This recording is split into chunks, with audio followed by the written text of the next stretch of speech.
bồn nhạc đo này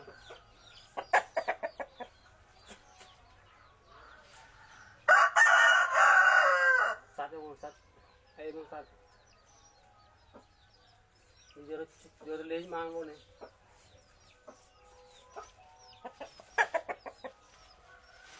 lâu một thấy buồn nhà đo của mình là ô chưa được rồi anh chưa tê lo bố rồi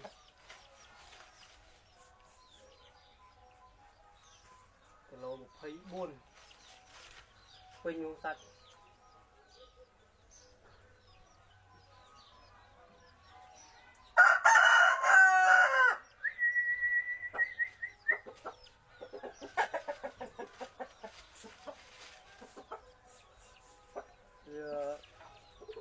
khi mua về nó quên đồ quên không luôn tầm cọ bố ơi cậu ba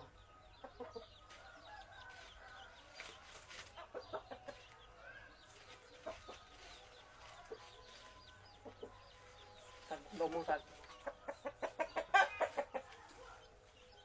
giờ tôi lên man luôn này lên man chưa tê ngăn này